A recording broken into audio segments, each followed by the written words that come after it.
afternoon, our car crunching on the gravel driveway. The house was just as I remembered, peeling white paint, a wraparound porch that sagged in spots, and a garden that had been overtaken by wildflowers and weeds.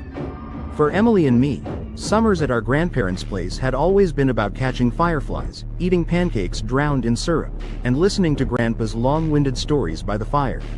But this time, something felt off. "Does it look smaller to you?"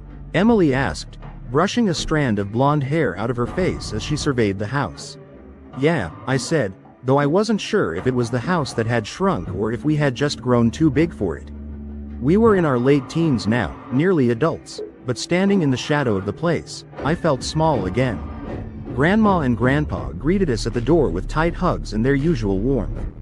Grandma smelled like lavender, the way she always had, and Grandpa's booming laugh filled the air. But there was a tension in their smiles, a brittleness in their eyes that I couldn't quite place. "You kids hungry?" Grandma asked, her voice trembling just a little. She ushered us inside before we could answer. The house smelled like it always did, an earthy mix of wood smoke and the faint tang of mothballs, but there was an undercurrent of something sour, something metallic. I chalked it up to the age of the place. Old houses have their quirks. We settled into the guest room we used to share as kids, its twin beds still covered with the same patchwork quilts. Emily flopped onto one of them and sighed. "I don't know, Caleb. They're acting weird." "They're just old," I said, but even as the words left my mouth, I didn't believe them. Dinner that night was strained. Grandma kept forgetting what she was saying mid-sentence, and Grandpa was unusually quiet, pushing his peas around on his plate. Every time Emily and I tried to start a conversation, they deflected. Afterward, Emily and I retreated to our room. "I don't like this," she said as she leaned against the window, staring out into the dark yard.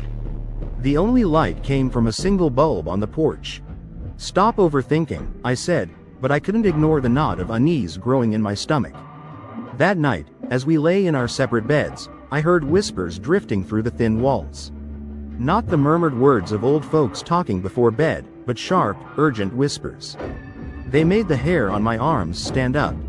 I glanced over at Emily. Her bed was empty. Before I could panic, she slipped back into the room, her face pale. "They're awake," she whispered, her voice trembling. "Just sitting in the dark in the living room. They're not talking, just sitting there." "Maybe they couldn't sleep," I said, but the words felt hollow. We didn't sleep much that night, and in the morning, when Grandma set the table for breakfast, her hands were trembling so badly that the silverware clattered against the plates. Grandpa sat at the head of the table, staring out the window with bloodshot eyes, muttering under his breath. It was Emily who asked the question neither of us wanted to. "Grandma, is everything okay?" Grandma froze, the spatula hovering over the pan of eggs. "Of course, dear," she said too quickly, her voice tight. "Why wouldn't it be?" But as she turned back to the stove, I caught her reflection in the kitchen window. Her face was twisted with something I couldn't quite name. Fear? Guilt? Something worse? The first real crack in the facade happened the next night. We had spent the day trying to make things feel normal, helping Grandma bake cookies, listening to Grandpa's old war stories, and pretending everything was fine. But by the time the sun dipped below the horizon, the unease had settled back over the house like a thick fog. "I'll grab some water before bed," I told Emily as she brushed her teeth. The house was silent, save for the creaking of floorboards under my feet. The kitchen was dimly lit by a single bulb above the sink. I had just filled my glass when I heard it, low voices drifting from the living room. I crept toward the doorway, my bare feet silent on the wooden floor. They were sitting in their armchairs, facing each other but not talking in words I could understand.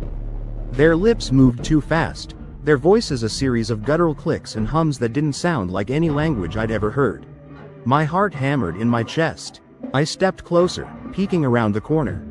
Grandpa's face was slack, his mouth hanging open wider than it should have been. His tongue twitched, darting out in sharp, unnatural movements. Grandma was leaning forward, her eyes locked onto his, unblinking. Her pupils were so dilated that her irises were nearly black. Then, as if sensing me, they stopped. Both their heads snapped toward me in perfect unison, their necks twisting unnaturally fast. "Caleb," Grandma said, her voice calm, too calm. "What are you doing up?" I froze. My breath caught in my throat. Just getting water, I stammered. Come sit with us, Grandpa said, his voice hoarse but steady.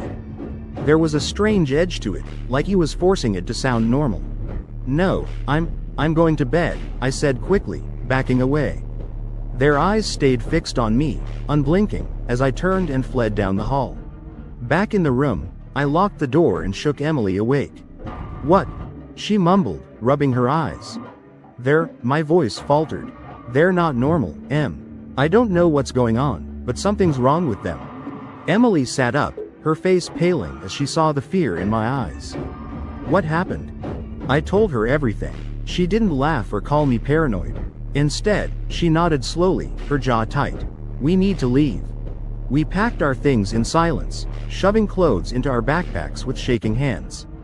The plan was to sneak out, take the car, and drive straight home.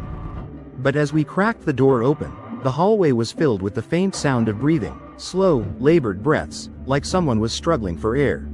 The sound was coming from the stairs. We crept closer, each step agonizingly loud in the silent house. When we reached the landing, we saw them. Grandpa was on his hands and knees, crawling up the stairs with a jerking, spider-like motion. His head hung at an unnatural angle, his chin nearly brushing his chest. Behind him, Grandma followed, her movements twitchy and stiff. Where are you going? Grandpa rasped, his voice gurgling like water caught in his throat. Back to bed, Emily blurted, gripping my arm so tightly it hurt. Grandpa's head snapped up, and he grinned. His teeth were yellowed and cracked, his gums too pale. You shouldn't wander at night. It's not safe. They began crawling faster. We bolted back to the room, slamming the door shut and locking it. Emily pressed her ear to the wood, listening, while I pushed the dresser in front of the door. Their footsteps stopped outside. A soft knock. Kids, Grandma called sweetly. Let's talk. Her voice sounded normal, but there was something beneath it, a growl, faint but unmistakable. You're scaring us, Emily shouted, her voice trembling. Grandma chuckled, a low, throaty sound. Oh, sweetheart, she cooed, we'd never hurt you. I heard the doorknob rattle, the lock straining. Emily backed away, and I stood frozen, watching the door bulge slightly as someone, pushed against it. We're not angry, Grandpa said, his voice calm and cold. We just want to keep you safe. Don't you trust us? The rattle stopped, replaced by silence. But it wasn't over. Through the crack beneath the door, something slithered, thin, pale fingers, their nails chipped and caked with dirt. They scratched at the floor, slow and deliberate. Sleep tight, Grandma whispered, her voice right at the door. Then the fingers retreated, and the hallway fell silent again. We didn't sleep that night. Every creak of the floorboards, every whisper of the wind, set our nerves on edge. Emily and I sat huddled on the bed, our backpacks clutched to our chests. The dresser still blocked the door, but it didn't feel like enough. Nothing did. They're not human, Emily whispered, her voice trembling. They're sick, I said, though I wasn't sure if I believed it. As the first rays of dawn broke through the curtains, the house fell into an eerie calm. No sounds of movement, no voices, just an oppressive silence. It was almost worse than the night before. We leave now, Emily said, her voice steady but her hands shaking. I nodded.